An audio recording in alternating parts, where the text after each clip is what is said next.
Hello everyone. हाँ, physics बहुत ही ज़्यादा टफ है ये, जैसे कि आपको पता है। तो कुछ बच्चों ने मुझसे पूछा कि मैम कैसे हम फिजिक्स को टैकल करें, कैसे इसके प्रॉब्लम सॉल्व करें। तो मैं कुछ ऐसे टिप देने वाली हूँ, 4 पॉइंट्स, जिससे आपको कुछ तो हेल्प मिलने वाली है। फर्स्ट थिंग्स कि आपको अगर फिजिक्स अगर सॉल्व करना है, उसे समझना है, तो सबसे पहले उसकी अंडरस्टैंडिंग जो है, क्रिस्टल क्लियर अंडरस्टैंडिंग होनी चाहिए फिजिक्स के हर टॉपिक्स की। अगर आपको कंफ्यूजन है तो जाहिर सी बात है आप उस क्वेश्चन को टैकल नहीं कर सकते। तो पहले मोस्ट इम्पॉर्टेंट है कि किसी भी टॉपिक है उसको पूरे डेप्थ तक समझना है। फिजिक्स के जो भी प्रॉब्लम्स है या इक्वेशन है या इम्पोर्टेंस पॉइंट है, वो हमारे फिंगर टिप्स पे होने चाहिए, बिना डाउट्स के। हमारे पूरे एकदम पूरे टंग पे होना चाहिए कि जो भी पूछा तुरंत आ गया। तो और फिर इसके बाद कोई भी क्वेश्चन जो हाई लेवल के क्वेश्चन है, उसको सॉल्व करने के लिए जो स्किल डेवलप हमारी होनी चाहिए, उसमें कम से कम अच्छी स्पीड होनी चाहिए, अच्छी एक्यूरेसी होनी चाहिए सॉल्व करने की क्वेश्चंस को। देखो, कोई भी फिजिक्स है के क्वेश्चन है, उसको सॉल्व करने के लिए हमें उसकी एक डेप्थ क्रिटिकल थिंकिंग तक जानी पड़ेगी, उसका एनालिटिक अच्छा करना पड़ेगा, तब जाके हम एक अच्छे या बहुत ही स्किल तरीके से फिजिक्स को सॉल्व कर सकते हैं। फिर अब अगर हम चाहें कि जो फिजिक्स है उसको सिर्फ हम रीड कर लें, तो फिजिक्स को रीड नहीं कर सकते, उसको समझना पड़ेगा, उसके डेप्थ तक जाना पड़ेगा। तो उसके लिए आपको क्या करना पड़ेगा, जो भी फिजिक्स के, देखो जैसे 11 के हैं, 11 के जो टॉपिक्स हैं वो मोस्टली क्या हमारी लाइफ स्टाइल से जुड़े हुए हैं। तो आप उस हिसाब से अपने आप को समझ सकते हैं कि हाँ ऐसे जा रहा है, ये चीज़ें ऐसी हो रही हैं।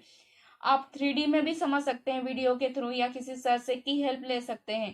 सेकेंड थिंग कि जैसे कि कोई भी टॉपिक्स आपने पढ़ा किसी सर से, या तो आप चाहे तो उसे ऑनलाइन वीडियो देख सके, जैसे ही आपने किया तो उसको उससे आपने नोट्स बना लेनी है। फिर आपको उसके फॉर्मूले, इंपॉर्टेंट पॉइंट और डेरिवेशन जो है उसको नोट डाउन कर लेनी है।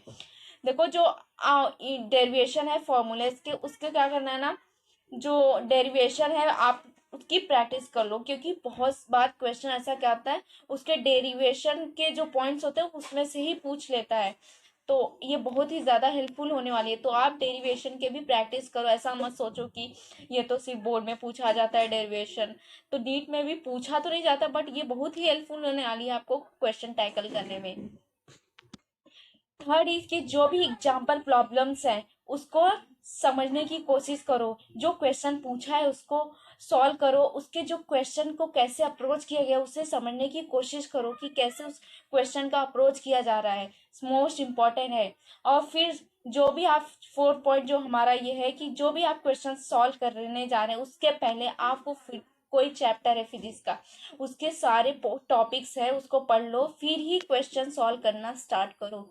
देखो, इससे क्या होगा कि बहुत सारे क्वेश्चंस ऐसे हैं कि हमें फॉर्मूला अगर नहीं पता होगा तो हम उससे नहीं कर सकते हैं।